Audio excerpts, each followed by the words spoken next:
दोस्तों, कैसे हैं आप सब। उम्मीद करते हैं कि अच्छे होंगे।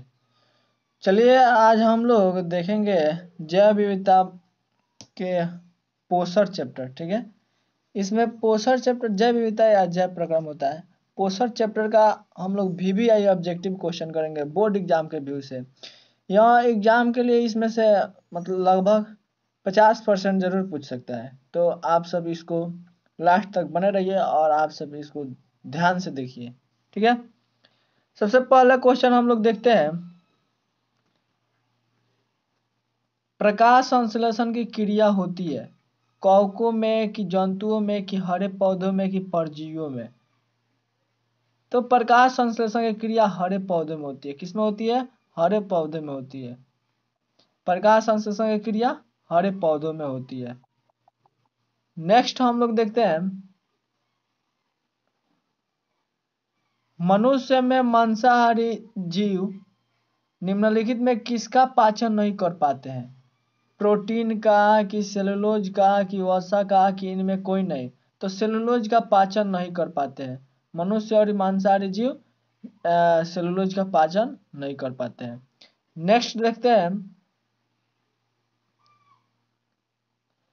प्रकाश संश्लेषण की क्रिया में ऑक्सीजन बाहर निकलता है। जब प्रकाश संश्लेषण की क्रिया होती है तो ऑक्सीजन किससे बाहर निकलता है उसको पूछ रहा है। तो जल से निकलता है कि कार्बन डाइऑक्साइड से कि ग्लूकोज से कि डिक्टियोजोम।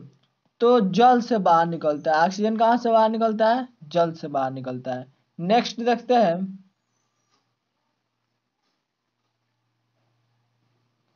मैग्नीशियम पाया जाता है। मैग्नीशियम किस में पाया जाता है? क्लोरोफिल में कि लाल रक्त कण में कि वर्नी लौग में कि श्वेत रक्त कण में।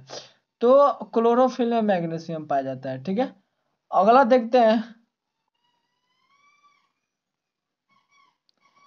प्रकाश संश्लेषण अंगक इनमें से कौन है? मतलब प्रकाश संश्लेषण में कौन सा अंग है जो भाग लेता है? स्टोमाटा। स्टोमाटा को हिंदी में हम लोग रंध्र करते हैं, तो यह नहीं है। पत्ती ये भी नहीं है। हरित लौक, हाँ यह है। जड़ ये नहीं है। हरित लौक इसका आंसर होगा। ठीक है, अगला हम देखते हैं, ग्लूकोज में ग्लूकोज के एक अणु में ऑक्सीजन के कितने परमाणु होते हैं? ग्लूकोज के एक अणु में ऑक्सीजन के कितने परमाणु होते हैं? तो ग्लूकोज का सूत्र होता है C6H12O6। तो O6 यानी ऑक्सीजन ऑक्सीजन कितना है? 6 गो। तो इसका आंसर 6 होगा। क्या होगा? 6। ग्लूकोज का सूत्र होता है C6H12 और O6 माने ऑक्सीजन 6 गो। तो इसीलिए इसमें परमाणु की संख्या कितनी होगी? 6 गो होगी। ठीक है, नेक्स्ट देखते हैं,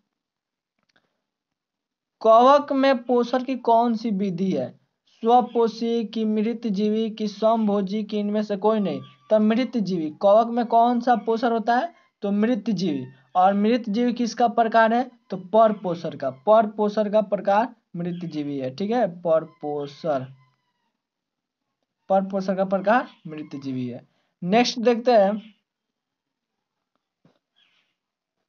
स्वपोषी पोषण के लिए आवश्यक है क्या? तो परहरित माने क्लोरोफिल, सूर्य का प्रकाश, कार्बन डाइऑक्साइड, इनमें सभी।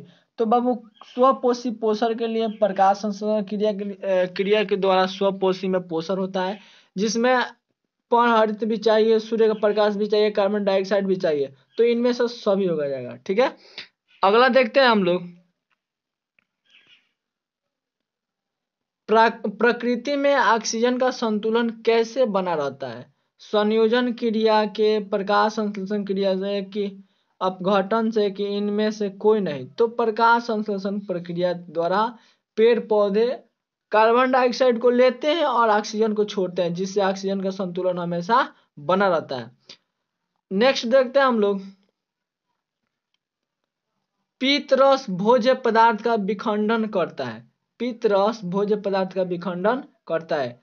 कौन सा है? तो प्रोटीन के कि वसा के, कार्बोहाइड्रेट के कि विटामिन के। तो वसा का ये क्या करता है?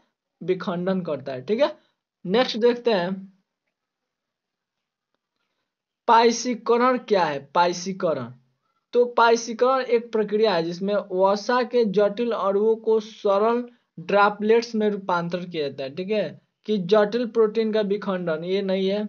ए एम बी, ये जब बी ना आए तो ये भी ना होगा, इनमें से कोई नहीं।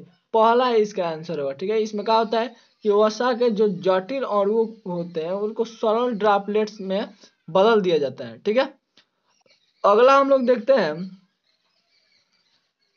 छोटी आंत पूर्ण रूप से पचा भोजन क्या कहलाता है। छोटी आंत में यहाँ पे में छूट गया है। छोटी आंत में जो पूर्ण रूप से जब पच जाता है भोजन, उसको हम लोग क्या कहते हैं, काइम की, काइलोमाइक्रोन की, चाइल की, इनमें से कोई नहीं। तो चाइल कहेंगे बाबू, क्या कहेंगे, चाइल। और जो अपचा रहता है, मतलब नहीं पचता है, उसको हम लोग काइम कहते हैं, ठीक है। और जो पच जाता है उसको हम लोग क्या कहते हैं, चाइल कहते हैं। अगला हम लोग देखते हैं,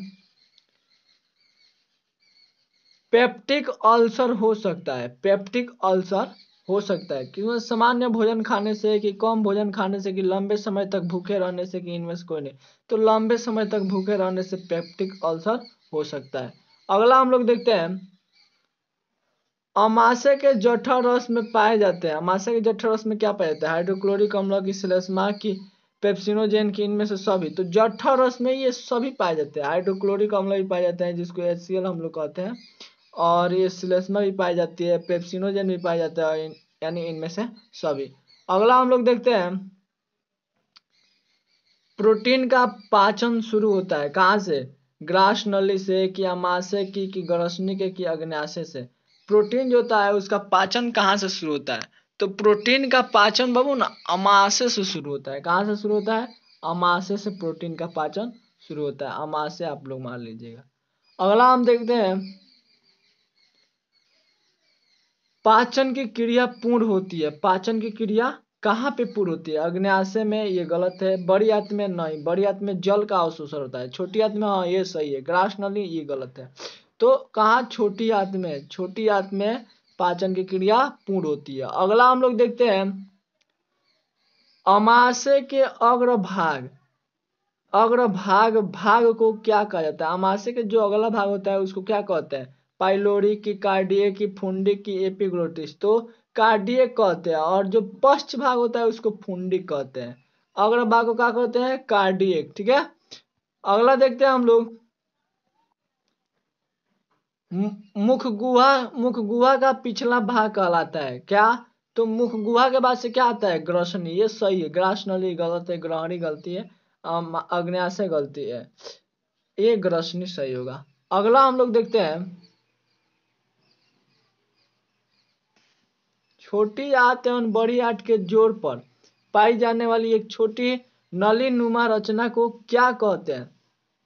तो दोनों का जहाँ जोड़ होता है ना, उसको हम लोग सिकम कहते हैं। क्या कहते हैं, सिकम। ये रेक्टम गलत है, रेक्टम लास्ट में पाया जाता है। कोलोन ये भी गलत है, अपेंडिक्स ये भी गलत है। इसका आंसर सिकम होगा। अगला हम देखते हैं, अमाशय में अधपचे भोजन, लाई के समान, मतलब लाई के समान को क्या कहते हैं। जो अमाशय में अधपचे भोजन होते हैं उसको हम लोग क्या कहते हैं, काइम कहते हैं। क्या कहते हैं, काइम। आगे समझे। अगला हम लोग देखते हैं, छोटी आंत का पहला भाग कौन सा है। तो छोटी आंत का 3 गो भाग होता है, एगो ग्रहणी होता है, एगो जेजुनम होता है, एगो इलियम। पहला भाग ग्रहणी, दूसरा भाग जेजुनम, और तीसरा भाग इलियम होता है। पहला भाग, ये पहला भाग है, ये दूसरा भाग है, और ये तीसरा भाग है। तो पहला भाग पूछेगा तो ग्रहणी, दूसरा भाग पूछेगा तो जेजुनम, और तीसरा भाग पूछेगा तो इलियम, ठीक है। ये पाइलोरिक छोटी आंत का भाग नहीं है। अगला हम लोग देखते हैं,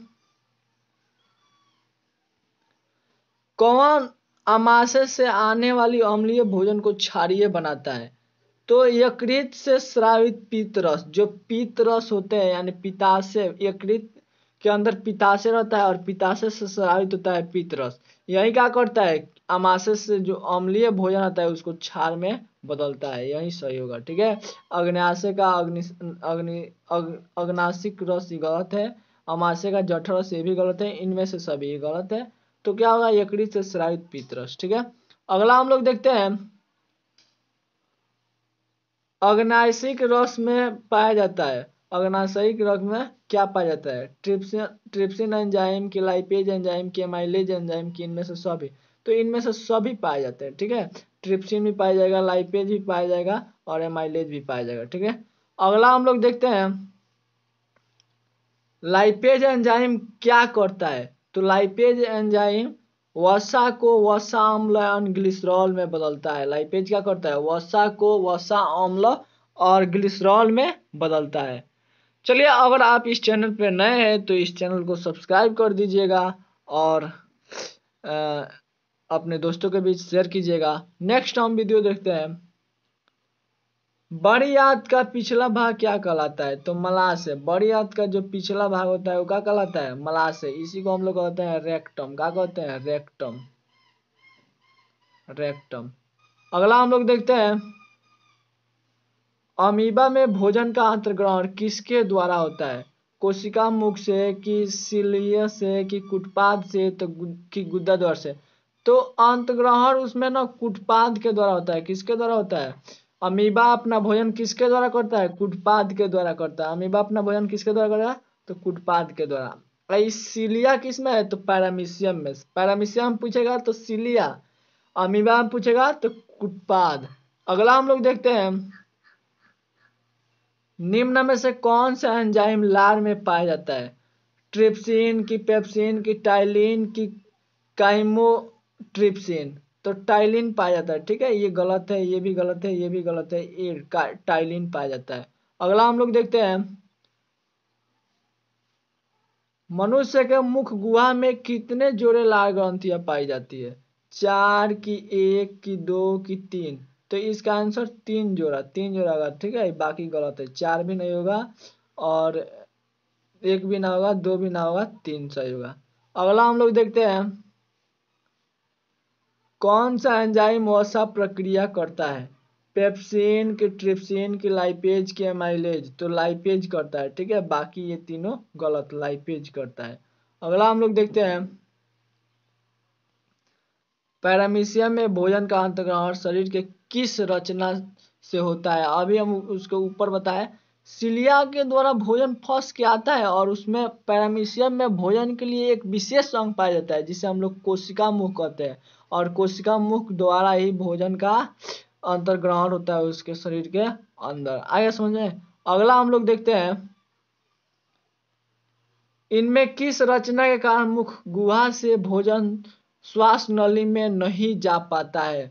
तो बाबू, जो ग्रहणी होता है ना, तो ग्रहणी में 2 गो भाग होता है। ग्रसनी, ग्रसनी में 2 गो भाग होता है। एगो निगल द्वार होता है और एक कंठ द्वार होता है। तो निगल द्वार और कंठ द्वार के बीच में एक ढक्कन जैसी रचना पाई जाती है, जो सांस लेते हैं तो निगल द्वार को बंद कर देता है, और जब भोजन हम लोग करते हैं तो कंठ द्वार को बंद कर देता है। जिस ढक्कन को हम लोग क्या कहते हैं? एपीग्लोटिस। क्या कहते हैं? एपीग्लोटिस। और यह एपीग्लोटिस के कारण ही भोजन श्वास नली में नहीं जाता है। अगला हम लोग देखते हैं, मनुष्य का आहार नल की लंबाई कितनी होती है? 8 से 10 मीटर। और यह क्वेश्चन बहुत इंपॉर्टेंट है, ये भी आई है एग्जाम के व्यू से 2023 में। ये 2023 में पूछेगा, एकदम भी आई है 2023 के लिए। इसलिए आप सब इस टोटल ऑब्जेक्टिव को याद कर लीजिएगा। और ये सब वीडियो आपको कैसा लगा कमेंट करके जरूर बताइएगा, और अच्छा लगा तो अपने दोस्तों के बीच शेयर करिएगा, और लाइक करिएगा और सब्सक्राइब करिएगा। आज के लिए इतना ही। मिलते हैं नेक्स्ट वीडियो में दूसरे चैप्टर का ऑब्जेक्टिव के साथ। आप सबके साथ हम बने रहेंगे एग्जाम तक, इसलिए आप मेरे चैनल को सब्सक्राइब करिएगा, और मेरे टेलीग्राम को भी ज्वाइन कर लीजिएगा। टेलीग्राम पे आपको PDF मिल जाएगा। ठीक है, आज के लिए इतना ही।